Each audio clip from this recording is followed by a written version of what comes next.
તો છેલ્લે આપણે એમસીક્યુ માટે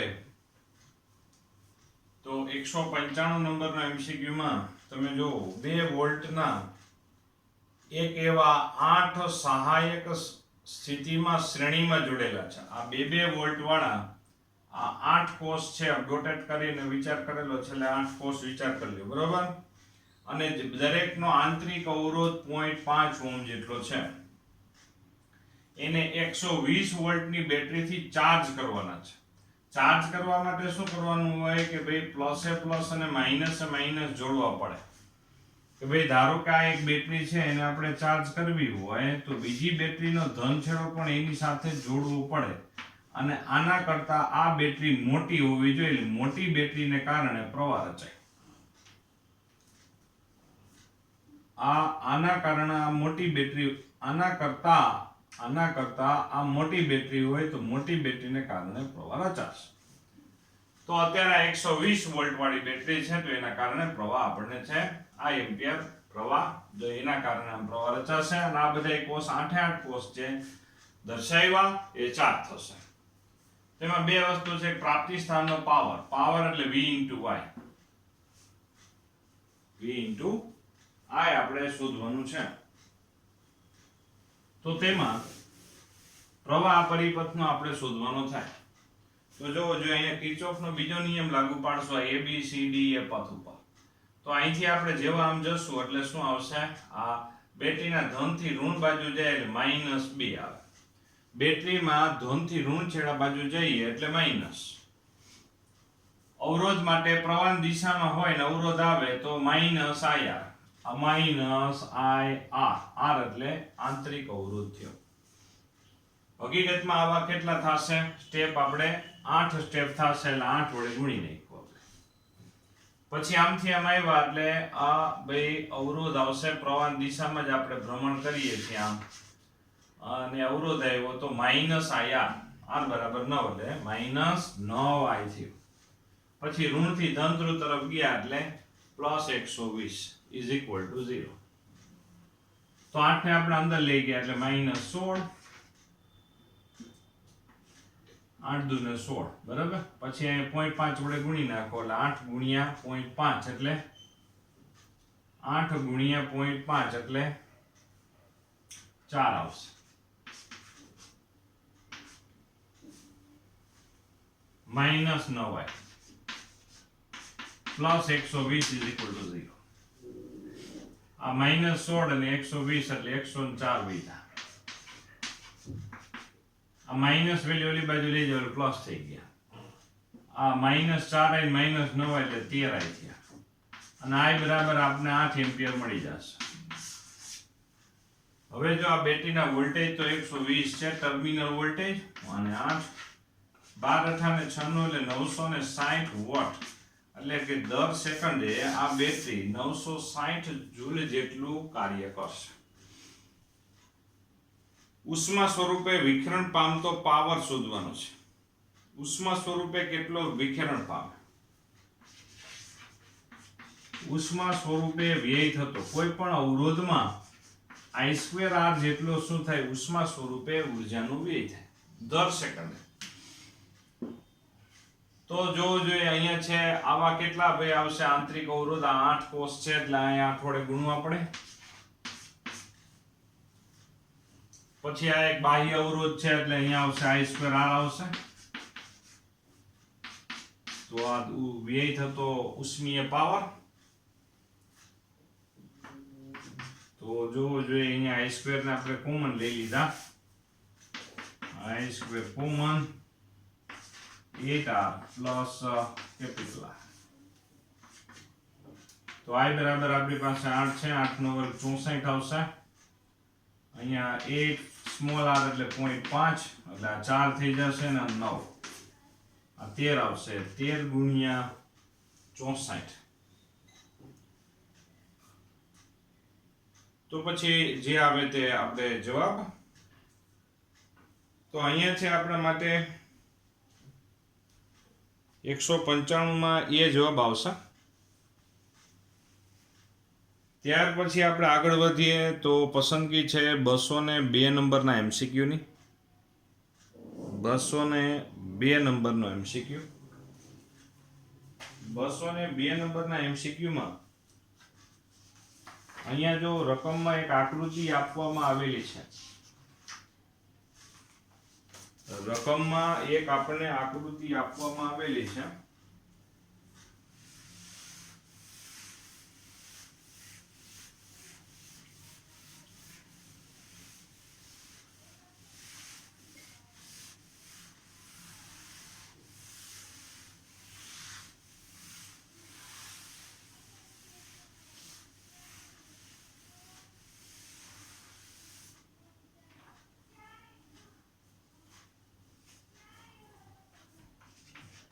તો આ 202 નંબર જેમાં એક પરિપથ છે જો આવી રીતે એક 10 ઓહ્મ,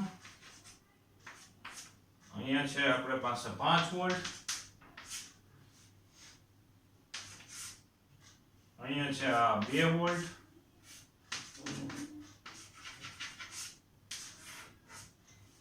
આ છે 20 ઓહ્મ. હવે આપણને એમ કીધું છે કે ભાઈ આમાં વહેતો પ્રવાહ શોધવાનો છે. તો જો આવી રીતની પોઝિશન હોય તો હંમેશા 5 વોલ્ટ અને 2 વોલ્ટ જો આ બે વિરોધક સ્થિતિ કહેવાય. વિરોધક સ્થિતિ એટલે કે બેયના ધન ધન ને બેયના ઋણે ઋણ જોડાયેલા છે. આમ જેના વોલ્ટેજ મોટા હોય એના કારણે પ્રવાહ રચાશે એટલે પ્રવાહ દિશામાં રચાય. હવે આમાં આપણે છે ભાઈ એક ચક્કર લગાવી દઈએ. ધારો કે આ બિંદુથી સ્ટાર્ટ કરીને આવી રીતે આમ પરિભ્રમણ કરી લઈએ. તો અહીંથી આમ આગળ વધ્યા -10i, પછી ઋણથી ધન ધ્રુવ તરફ ગયા એટલે પ્લસ, ઋણથી ધન ધ્રુવ તરફ ગયા એટલે પ્લસ આપણે 5 આવશે, પાછું આમ આવશે એટલે -20i. આ ધનથી ઋણ બાજુ ગયા એટલે -2 ઇઝ ઇક્વલ ટુ 0 આવે. -10i ને -20i એટલે -30i. 5 માંથી 2 ગયા એટલે 3 આવશે એટલે 30i ને i is equal to 1/3 ampere થાય. 1/3 એમ્પિયર સોરી 1/10 એમ્પિયર થશે. ઓકે, 1/10 એમ્પિયર એટલે 0.1 એમ્પિયર. ત્યાર પછી 205 નંબર છે જુઓ, એ પણ એક પરિપથ વાળો જ એમસીક્યુ છે. 205 નંબરમાં એક 5 ઓહ્મ છે જુઓ, 5 ઓહ્મ છે, 10 ઓહ્મ છે જુઓ. આ 10 ઓહ્મ, આ 5 વોલ્ટ, 10 માઇક્રોફેરેડે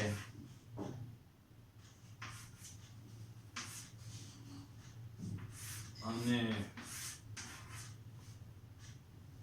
આ 10 વોલ્ટ. તો હવે જ્યાં કેપેસિટર જોડાણ કરેલું હોય, જો આટલું આપણે જો હું અત્યારે આ થોડું પિંક કલર કરી દઉં, આ ભાગમાં પ્રવાહ પસાર જ ન થાય. કારણ કે કેપેસિટર એકવાર ચાર્જ થાય, ચાર્જ પછી એમાં જરા પણ વધારે વીજભાર એમાં જમા થઈ ન શકે. એટલે કે જે પિંક કલરનો ભાગ તમને દેખાઈ રહ્યો છે 10 માઇક્રોફેરેડે વાળો ભાગ, એટલે કે આટલા ભાગમાં પ્રવાહ પસાર નહીં થાય. શરૂઆતમાં માઇક્રોસેકન્ડ પૂરતો જ પ્રવાહ પસાર થશે ને એ દરમિયાન ઈ ચાર્જ થઈ જશે, પછી એમાં પ્રવાહ પસાર ન થાય. એટલે આમથી આમ પ્રવાહ આવશે, જંકશન પડે બધો પ્રવાહ આમથી આમ વયો જશે. એટલે કે આવી રીતે પથમાં ચાલશે. આ પથમાં જે પ્રવાહ આપણે આમ પસાર થયો તો એના માટે આપણે કિર્ચોફનો બીજો નિયમ લાગુ કરી દઈએ કે ભાઈ A થી B થી C થી આ બધો પ્રવાહ આ એમ્પિયર આમથી જ પસાર થાય. અને આપણે શોધવાનું છે 10 ઓહ્મ માંથી વહેતો પ્રવાહ, એટલે કે આમાંથી વહેતો પ્રવાહ, એટલે કે આ એમ્પિયર જ શોધવાનું થશે. અહીંથી આપણે સ્ટાર્ટ કરીએ. પ્રવાહની દિશામાં છીએ -5i. પ્રવાહની દિશામાં હોય, ભ્રમણની દિશાનો અવરોધ આવે તો -5i. અહીંથી આપણે આ બાજુ ગયા -10i, ધનથી ઋણ બાજુ ગયા એટલે -5, પાછા આમથી આમ આવ્યા એટલે માઇનસ થી પ્લસ એટલે +10 વોલ્ટ ઇઝ ઇક્વલ ટુ 0. તો આ થઈ ગયા આપણા માટે 15, એટલે આ બાજુ ગયા 15i અને અહીંયા 5 એટલે i બરાબર 1/3 એમ્પિયર આવશે. 1/3 એમ્પિયર. ત્યાર પછી એના જેવો જ એક 206 નંબર છે, સાથે સાથે લખતા રહેજો. અથવા સ્ક્રીનશોટ પણ પાડી શકો.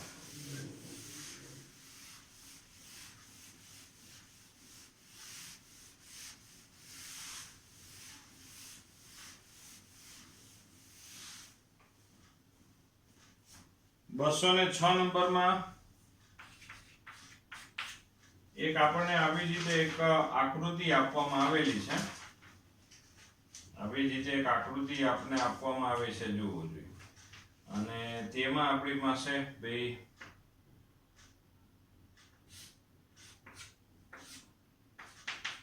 5 વોલ્ટની બેટરી, 2 ઓહ્મ આંતરિક અવરોધ છે. અહીંયા P2 બિંદુ, અહીંયા આવશે P1 બિંદુ,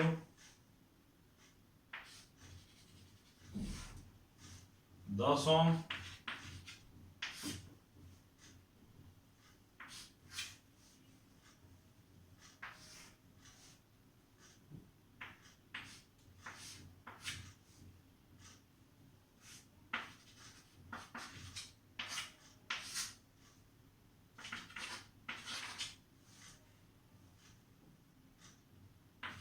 આ છે 2 વોલ્ટ.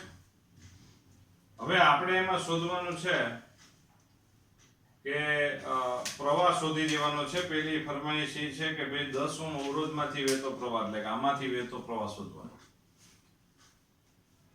હવે તમે સમજી શકો કે ભાઈ અત્યારે છે 5 વોલ્ટની બેટરી સૌથી મોટી છે, એના કારણે જે પ્રવાહ રચાય એ પ્રવાહની ડાયરેક્શન બનશે. બધું આ પ્રમાણે જંકશન પડે તો જંકશનમાંથી આ બાજુ જઈએ તો 10 ઓહ્મ અવરોધ છે, આ બાજુ 1 ઓહ્મ અવરોધ છે. પ્રવાહ બે વિભાગમાં વહેંચાશે. આ બાજુ માની લો કે I1 જેટલો પ્રવાહ છે, તો આ બાજુ આપણે I-I1 પ્રવાહ. હવે તેમાં આપણે કિર્ચોફનો બીજો નિયમ આપણે લાગુ પાડવાના છીએ. ધારો કે આ બિંદુઓ બધા નામ પાડી દે, A થી B થી C થી D. આ A થી B થી C થી D થી એ પથ ઉપર કિર્ચોફનો બીજો નિયમ આ પથ ઉપર લાગુ પાડી દેવાનો. તો અહીંથી આપણે સ્ટાર્ટ કર્યો, 2 ઓહ્મ અવરોધ છે અને ભ્રમણની દિશામાં જ, આમ ભ્રમણની દિશામાં જ પ્રવાહની દિશા છે અને અવરોધ આવે -2I. પછી ઋણથી ધન ધ્રુવ તરફ ગયા, ભ્રમણમાં ઋણથી ધન ધ્રુવ તરફ ગયા, પ્લસ એપ્સાઇલોન 5 આવશે પ્લસ. પછી ત્યાંથી આપણે આમ આવશું, પાછા ઋણથી ધન ધ્રુવ તરફ ગયા, +2. પાછા પ્રવાહની દિશામાં જ છીએ, જોવું જોઈએ. અને અવરોધ આવ્યો પણ એ અવરોધ 1 ઓહ્મનો છે અને પ્રવાહ કેટલો છે, I-I1 જેટલો, ગુણાકારમાં 1 = 0. પાછા આમાં આવતા રહ્યા તો -2I + 7 -I પ્લસ એટલે +I1 = 0. આનું સમીકરણ કંઈક આપણે 7 = 3I - I1 એવું મળશે આ સમીકરણ. ત્યાર પછી હજી એક બીજું સમીકરણ બનાવવું પડશે, જે આપણે પથ ઉપર આ A થી B થી P2 થી P1 થી એ પથ ઉપર કિર્ચોફનો બીજો નિયમ લાગુ પાડીએ.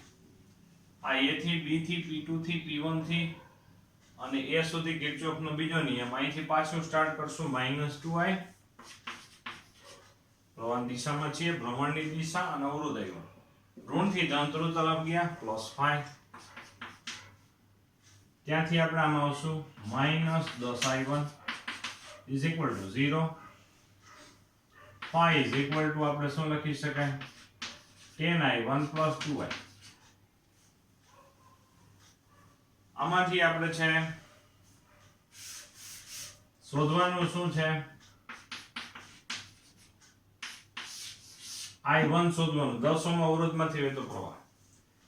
તો શું કરીએ, આને 1.5 વડે ગુણી નાખીએ. ચાલો, તો આ બાજુ 7.5 આવી જાય, અને 1.5 વડે ગુણો એટલે 3 થઈ જાય, અને આને 1.5 વડે ગુણો 15 થઈ જાય. તો આ થઈ ગયું. જોવું,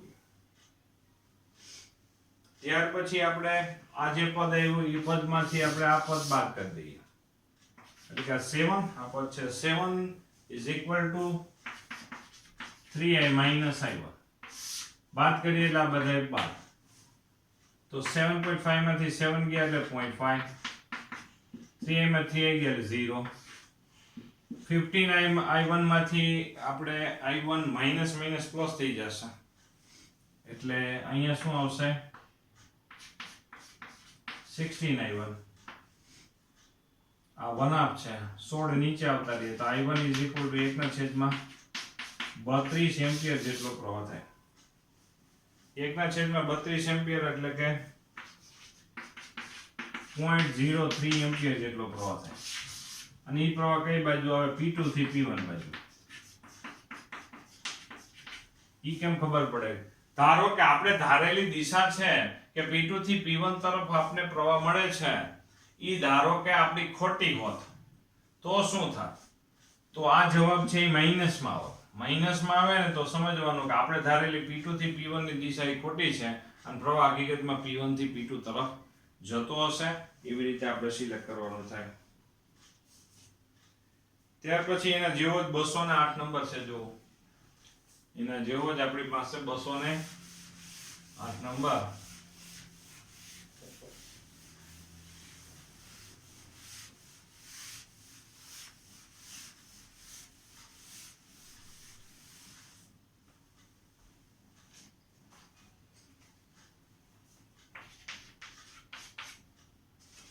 બસો ને 8 નંબરમાં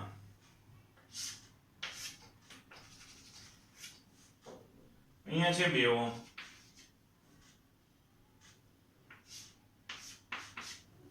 આ છે આપણા પાસે 10 વોલ્ટ,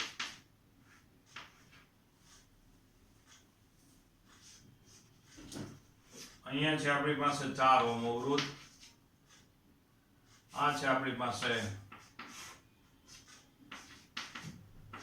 6 વોલ્ટ,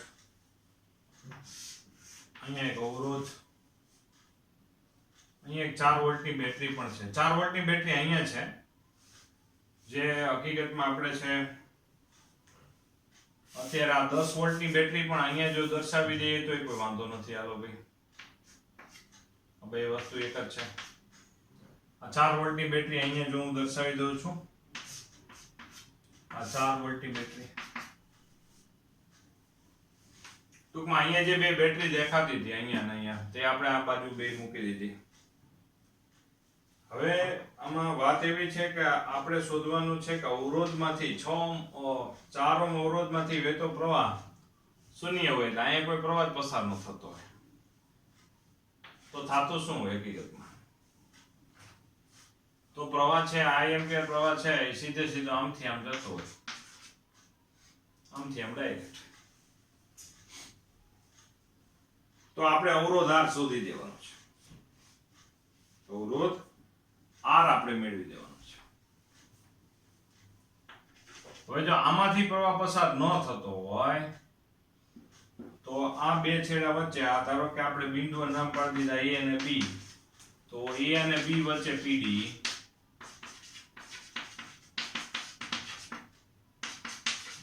છ વોલ્ટ હોવો જોઈએ, કારણ કે અહીંયા પ્રવાહ પસાર નથી થતો.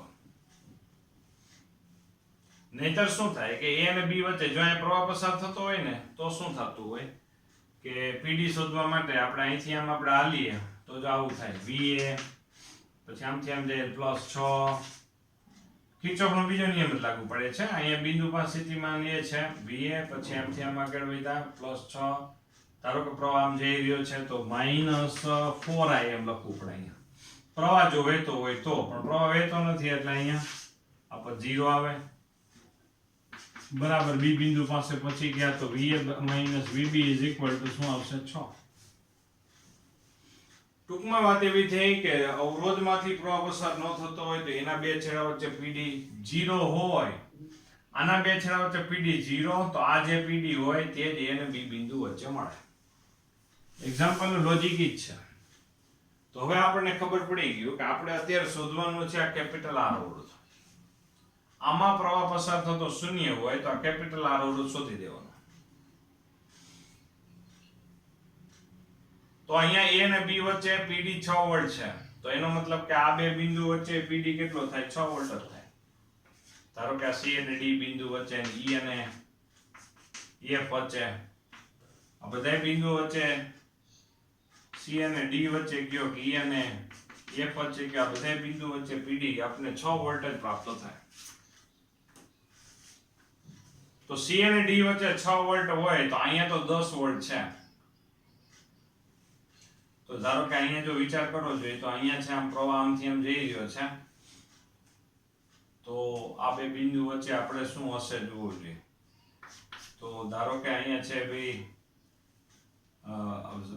અહીંથી D થી C પથ ઉપર કિર્ચોફનો બીજો નિયમ લાગુ પાડવાનો. PD પછી આ +10 માઈનસ IR એટલે પ્રવાહ ગુણ્યા અવરોધ એટલે અહીંયા 2 આવશે -2I અને is equal to VC. VC આ બાજુ અથવા તો VD ના બાજુ લઈ જાઓ, VD આ બાજુ,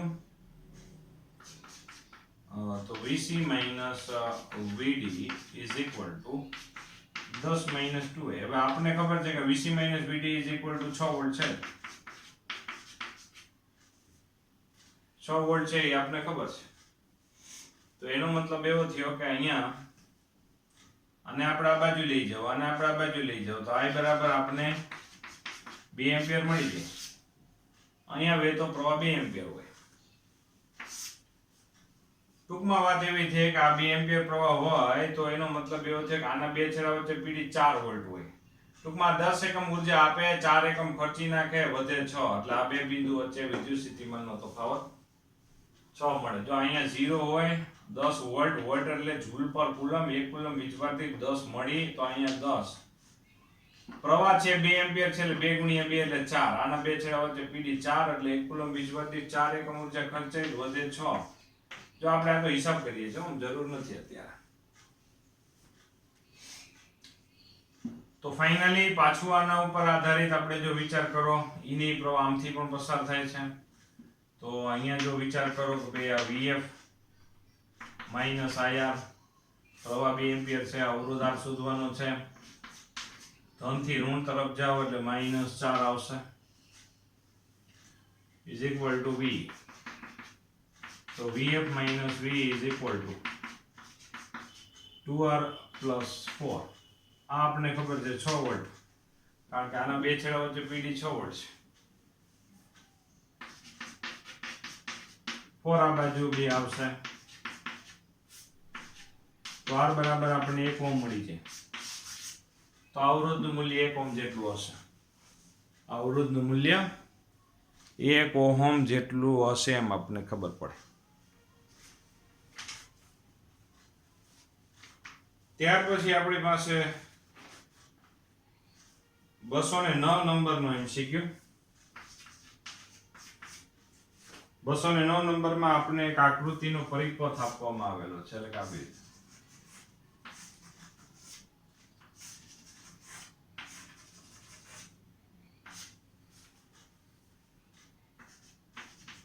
બે એમ્પિયર, 2 ઓહમ, 3 ઓહમ, 3 ઓહમ અને 2 ઓહમ. હવે આ 2 એમ્પિયર જંકશન પર બે વિભાગમાં વહેંચાઈ છે. હવે આ બાજુ અવરોધ જોવો તો 5 ઓહમ છે, આ બાજુ કેટલો છે? 5 ઓહમ છે. તો અવરોધ સમાન વિભાગમાં વહેંચાય, 1 એમ્પિયર અને આ બાજુ 1 એમ્પિયર.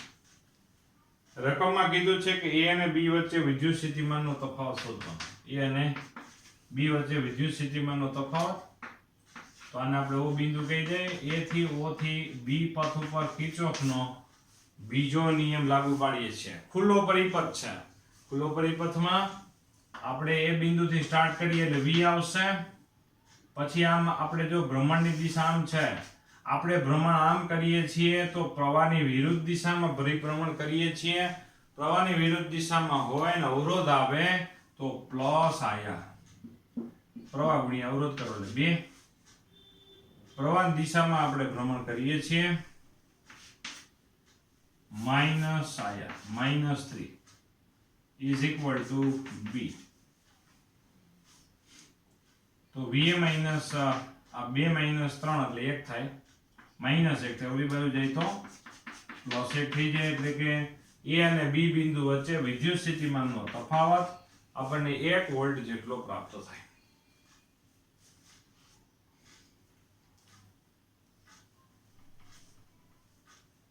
ત્યાર પછી 211 નંબર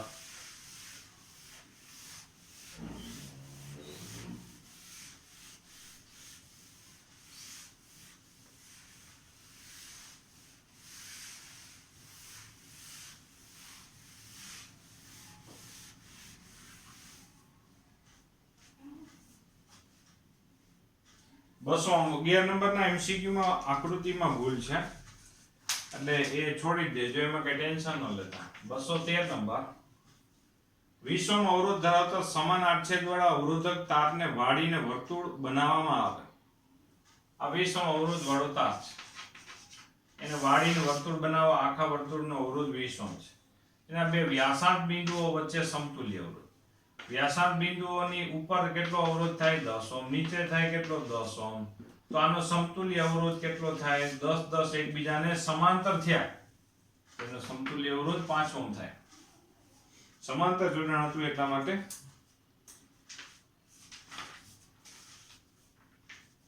ત્યાર પછી 222 નંબર નો આપણી પાસે MCQ છે. 222 નંબરના MCQ ની પહેલા આપણે 223 નંબર 10 વોલ્ટ EMF વાળીને 1 ઓહ્મ આંતરિક અવરોધ ધરાવતી એક બેટરી. આ 230 નું તમને પહેલા કીધું. 223 નું 10 વોલ્ટ EMF વાળી અને 1 ઓહ્મ આંતરિક અવરોધ ધરાવતી એક બેટરી 16 વોલ્ટની EMF અને 2 ઓહ્મ આંતરિક અવરોધ સાથે વિરોધક સ્થિતિમાં જોડવામાં આવે તો પાવર શોધવાનો છે, બેટરીના ટર્મિનલ વોલ્ટેજ. આ આપણે હમણાં MCQ જે શરૂઆત કરી આજની, એટલે કે લગભગ 195માં નંબરનો MCQ, 195માં નંબરના MCQ માં જે રીત હતી એ રીત મુજબ આપણે કામ કરવાનું થાય. એટલે એ મુજબ કરી નાખજો એટલે થઈ જશે. પછી અહીંયા છે આપણી પાસે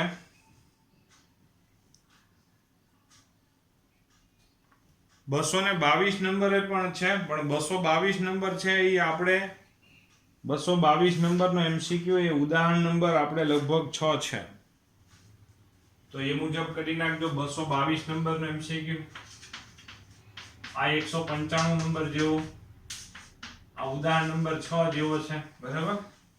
એટલે એ મુજબ આપણે થઈ જાય. 225 નંબર જેવો જોઈએ.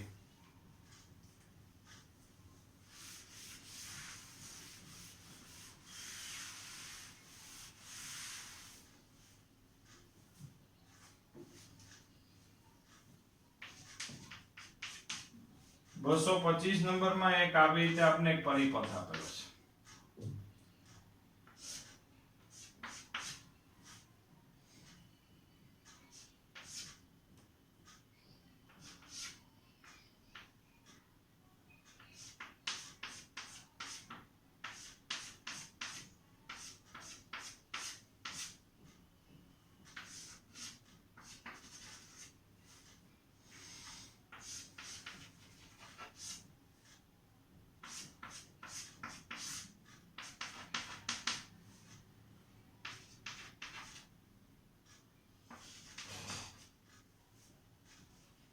આ 1 માઇક્રોફેરેડે છે, 3 માઇક્રોફેરેડે, 3 માઇક્રોફેરેડે, 1 માઇક્રોફેરેડે અને 1 માઇક્રોફેરેડે આવી રીતે છે. તો AB અને CB વચ્ચે વિદ્યુત સ્થિતિમાનનો તફાવત. A બિંદુ અહીંયા છે, B બિંદુ અહીંયા. A અને B વચ્ચે વિદ્યુત સ્થિતિમાનનો તફાવત અને B અને C વચ્ચે વિદ્યુત સ્થિતિમાનનો તફાવત આપણે શોધી લેવાનો છે. તો તેમાં હવે તમે જુઓ ને તો આ બધા બિંદુઓ છે ને, આ ભાઈ અહીંયા છે, સ્મોલ a છે, સ્મોલ b છે, સ્મોલ c, આ ત્રણે ભેગા જ કહેવાય. એટલે હકીકતમાં જો તમે વિચાર કરો ને તો આ બે આ પીળા પીળા કલરની પ્લેટો એકબીજાને જોડાયેલી છે અને પિંક પિંક એકબીજાને જોડાયેલું. જુઓ આવું આપણે વિચાર કરીએ કે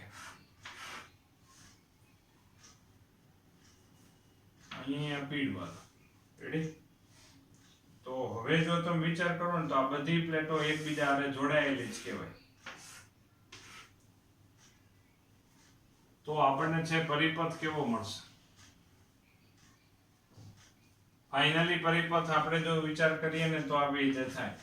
આ બે જો 3 માઇક્રોફેરેડે આવી રીતે સામે આવી ગયા છે અને આવી રીતે જોઈન્ટ થઈ ગયું.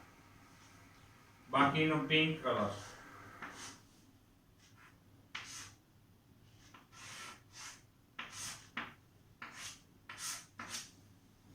એમાં આવી રીતે છે. જો બાકીનો પછી છે આ ભાઈ ધારો કે ગ્રીન કલર કરી દેજો. આમાં જોડાણ સમજવાનું છે, બાકી કઈ તમારી ચિંતા જ નથી. તો જો આ ગ્રીન ભાગ થઈ ગયો. હવે આની એક પ્લેટ આપણે યલો કહી દઈએ, આની એક પ્લેટ છે ગ્રીન કહી દઈએ. ટૂંકમાં જોડાણ આવું થયું. આ એક માઇક્રોફેરેડે વાળું હતું, આ 3 માઇક્રોફેરેડે. અહીંયા બધા અવરોધ છે. આ બે 40 ઓહ્મનો અવરોધ, અહીંયા બેટરી આવે 100 વોલ્ટની.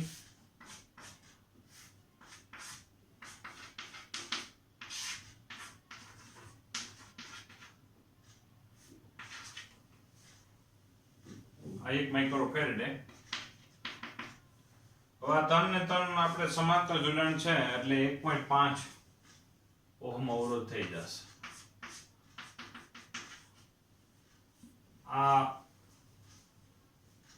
સોરી, આ 3 ને 3 આપણે છે બે 6 થઈ જશે. ભાઈ સમાંતર જોડાણમાં છે કેપેસિટર છે એટલે બેયનો સરવાળો થઈ જાય.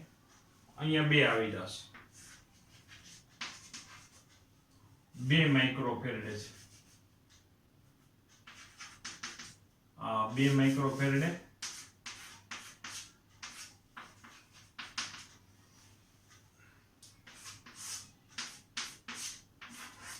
હા ભાઈ 1 માઇક્રોફેરેડે વાળો હતો એનો જ આવડો ભાઈ. અહીંયા છે આપણી પાસે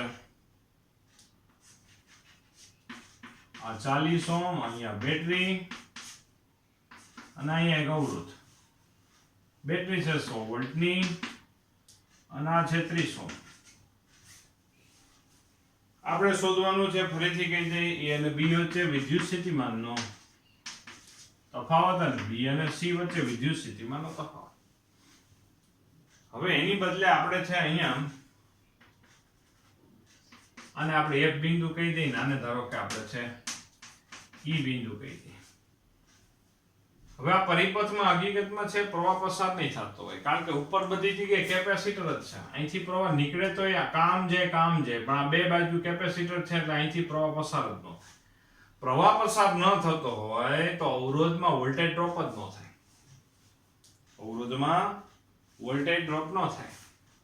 એટલે માની લો કે અહીંયા 100 વોલ્ટ સ્થિતિમાન હોય, અહીંયા 0 હોય, તો અહીંયા 100 વોલ્ટ જ મળે તમને, અને અહીંયા તો 100 વોલ્ટ મળે ઓબ્વિયસલી. એવી રીતે અહીંયા જો વિચાર કરો, અહીંયા 0 વોલ્ટ હોય તો અહીંયા 0 વોલ્ટ જ મળશે. ટૂંકમાં E અને F વચ્ચે વિદ્યુત સ્થિતિમાનનો તફાવત તમને 100 વોલ્ટ મળી ગયો. બીજું એ છે કે અહીંયા A અને B વચ્ચે વિદ્યુત સ્થિતિમાનનો તફાવત શોધો, કે પછી F અને B વચ્ચે વિદ્યુત સ્થિતિમાનનો તફાવત શોધો. બે વસ્તુ એક જ થશે. માની લો કે અહીંયા 50 વોલ્ટ હોય તો અહીં 50 ને 100 એટલે તફાવત કેટલો થયો? 50 નો. તો અહીંયા એ થયો, બરોબર. તો F અને B વચ્ચેનો વિદ્યુત સ્થિતિમાનનો તફાવતને V1 વડે દર્શાવી દઈએ ચાલો. અને B અને E વચ્ચે વિદ્યુત સ્થિતિમાનના તફાવતને આપણે C અને B વચ્ચેનો વિદ્યુત સ્થિતિમાનનો તફાવત E B અને E વચ્ચેનો થશે. કેમ ખબર પડી? કારણ કે અહીંયા 0 વોલ્ટ હોય તો અહીંયા 0. માની લો કે અહીંયા 50 હોય તો આ બે વચ્ચે 50 વોલ્ટનો સ્થિતિમાન, અહીંયા 50 નો થઈ જાય. એને ધારો કે V2 વડે દર્શાવી દઈએ. ચાલો, તો આ થઈ ગયું V1, આ થઈ ગયું V2. શ્રેણી જોડાણ છે, જોજો બરોબર. આ થઈ ગયું શ્રેણી જોડાણ. તો તેના માટે V1 plus V2 is equal to શું આવશે? અને V1 V2 બે શોધવાના છે આપણે. તો તમે સમજી શકો કે શ્રેણી જોડાણમાં દરેક ઉપર જમા થતો વીજભારનો જથ્થો સમાન હોય. V બરાબર Q છેદમાં C લખી ગયા. C બરાબર Q છેદમાં V થાય. શ્રેણી જોડાણમાં બંને ઉપર જમા થતો વીજભારનો જથ્થો સમાન હોય. શ્રેણી જોડાણમાં બંને પર જમા થતો વીજભારનો જથ્થો સમાન હોય. તો આના ઉપરથી આપણે Q મળી જશે. જો C1 બરાબર છે 6, Q ને કોમન લઈ લ્યો તો અહીંયા આવશે 6, અહીંયા આવશે 2, અહીંયા આવી જશે ભાઈ 6 દુ 12, 6 લસા લઈ લ્યો. ચાલો, અહીંયા 1 આવી ગયા, અહીંયા આવશે 3,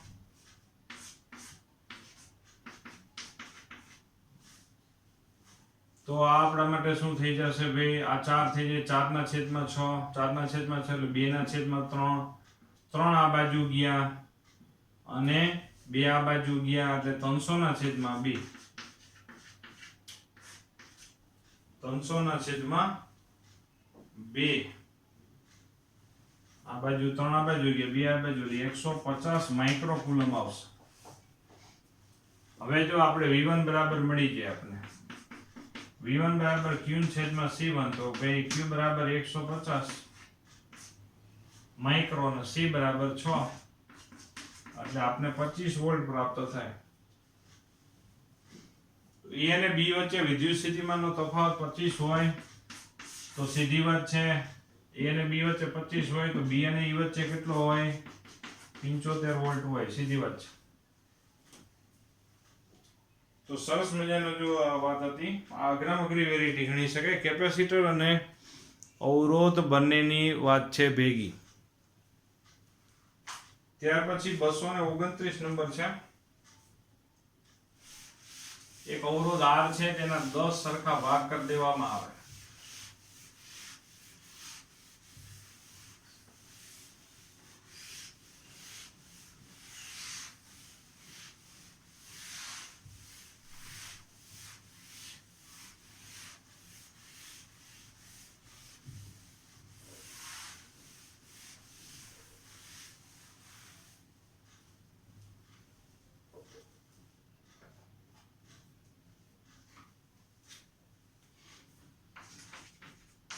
બસો 29 માં આપણે કીધું કે અવરોધ R ના 10 સરખા ભાગ કરો, 5 ને શ્રેણીમાં જોડી દો. ચાલો, આ થઈ ગયા 5 છે, આવા શ્રેણીમાં જોડી દીધો. દરેકનો અવરોધ R/10 જેટલો થાય. 5 શ્રેણીમાં જોડી દીધા. ચાલો, તો એ શ્રેણી જોડાણનું સમતુલ્ય આ 5 છે, જો સમજી લેજો. શ્રેણીમાં બધાયના સમતુલ્ય શું થાય? શ્રેણી માટે સમતુલ્ય R1 બરાબર છે પાંચેયનો સરવાળો, 5 ગુણ્યા R/10 થાય, તો R/2 થઈ જાય. હવે 5 ને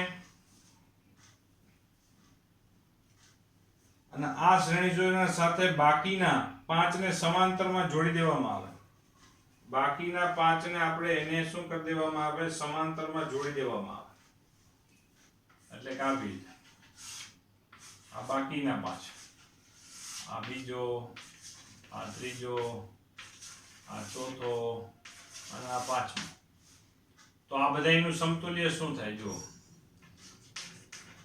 સમાંતરનું સમતુલ્ય શું થશે? જોવો ભાઈ, સમાંતર માટે સમતુલ્ય R/10 છે. હવે r/10 વાળા કેટલા 5 તો આવશે r ના છેદમાં 50. ફાઇનલી શું થયું આખા શ્રેણી જોડાણનું સમતુલ્ય શું થયું r/2 અને આખા સમાંતર જોડાણનું સમતુલ્ય શું થયું r/50. હવે આ બેયનું સમતુલ્ય લેવાનું. હવે આ બેયનો ગુણાકાર છેદમાં બેયનો સરવાળો r/10 ગુણ્યા r/50 છેદમાં બેયનો સરવાળો અને સાદુરૂપ દઈ દો એટલે તમને જવાબ મળી જાય. r/50 કરતા પણ છે જવાબ નાનો આવે કારણ કે સમાંતર જોડાણ છે અને r/50 કરતા હકીકતમાં એક જ નાની વેલ્યુ છે આમ જોવો તો r/52 એટલે એક જ જવાબ આવે. 236 છે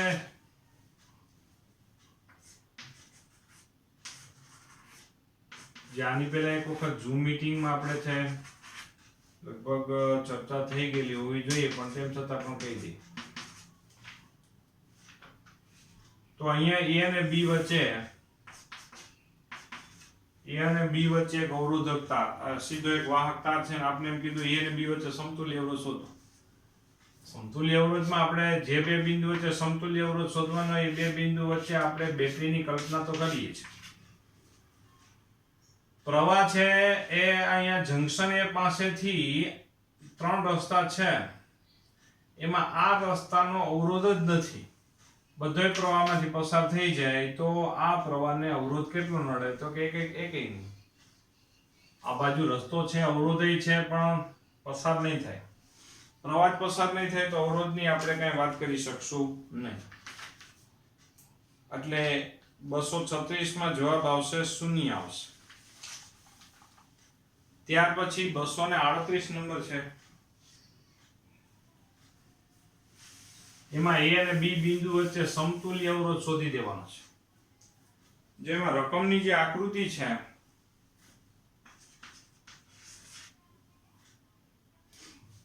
તમારે જે બે બિંદુ વચ્ચે સમતુલ્ય અવરોધ શોધવાનો એ બે બિંદુ આવી રીતે સામસામે ગોઠવી દેવાના. જો પહેલી વસ્તુ હવે જો જે આકૃતિમાં તમે 238 નંબરમાં એ બિંદુએથી કયો અવરોધ સ્ટાર્ટ થાય છે પહેલા વિચારો તો 4 ઓહ્મ અવરોધ સ્ટાર્ટ થયો જો એ બિંદુએથી. પછી એક એ બિંદુએથી ડાયરેક્ટ 12 ઓહ્મ નો અવરોધ સ્ટાર્ટ થાય છે. આ 12 ઓહ્મ થઈ ગયો જોવો જોઈએ છે એ બિંદુએથી બે અવરોધ સ્ટાર્ટ થયા. 4 ઓહ્મ અવરોધ છે ને એ 6 ઓહ્મ અવરોધ સાથે જોડાયેલો છે. 6 ઓહ્મ ડાયરેક્ટ કોની હારે જોડાયેલો બી સાથે. પાછો 6 ઓહ્મ છે એ 12 ઓહ્મ સાથે જોડાયેલો છે અને આ 12 ઓહ્મ અવરોધ છે એ 3 ઓહ્મ અવરોધ થી થઈ અને કઈ બાજુ જાય છે બી સુધી જાય છે. તો ટૂંકમાં જોડાણ કંઈક આ ટાઈપનું થઈ ગયું.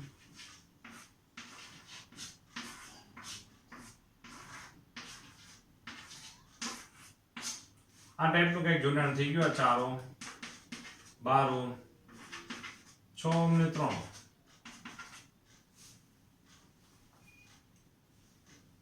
તો 4 અને 12 નો સમતુલ્ય અવરોધ 4 અને 12 નો સમતુલ્ય અવરોધ બેયનો ગુણાકાર એટલે 48 બેયનો સરવાળો એટલે 16 48 ના છેદમાં 16 એટલે આવશે 3 ઓહ્મ જવાબ આવે. આ બેયનો થાય બેયનો ગુણાકાર 76 18 બેયનો સરવાળો 9 એટલે 2 ઓહ્મ આવશે. સમાંતર જોડાણના સૂત્રમાં બેયનો બે અવરોધનો ગુણાકાર છેદમાં બેયનો સરવાળો a અને b વચ્ચે સમતુલ્ય અવરોધ હવે 5 ઓહ્મ જેટલો પ્રાપ્ત થાય. સેમ 239 નંબર એ છે જોવું જોઈએ. 239 નંબરમાં કઈક આકૃતિ આવી છે કે બે કાર અવરોધ છે એક અવરોધ R આવી રીતે છે. જો આ સમતુલ્ય અવરોધ વાળી જે વેરાયટી છે એમાં ખાસ બાબત તમારે સમજવાનું એ જ છે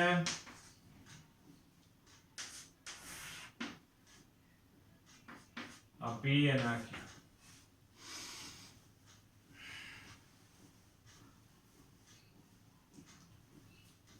કે તમને એમ કીધું P અને Q વચ્ચે સમતુલ્ય અવરોધ શોધવાનો તો P અને Q બિંદુ વચ્ચે આપણે વિચાર કર્યો. જો આ P અને Q બિંદુ હવે જો P અને Q બિંદુ P સાથે બે અવરોધ જઈ રહ્યા છે. એક આ ઉપરનો અવરોધ જો, અને આપણે ધારો કે આ C બિંદુ કહી દઈએ, ચાલો, બરાબર. તો P માંથી જે અવરોધ જઈ રહ્યો છે ડાયરેક્ટ C બિંદુ પર, C બિંદુમાંથી બે અવરોધ છે,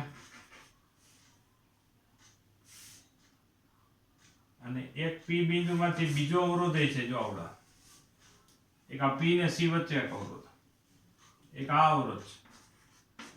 એ અવરોધ ડાયરેક્ટ છે Q હારે જોડાઈ ગયો. પછી C માંથી એક અવરોધ R જાય ડાયરેક્ટ Q સાથે. પછી C માંથી એક અવરોધ જાય એ પણ ડાયરેક્ટ Q સાથે. હવે જોવો જોઈએ, હવે તમારાથી થઈ જાય આ બેયનો સમતુલ્ય કેટલો થઈ જાય? R/2 થાય. આનું થાય આપણા માટે R, આનું R, આ બે R/2 અને R. તો આ P અને Q બિંદુ વચ્ચે સમતુલ્ય અવરોધ R/2 ને R એટલે 3R/2 થાય.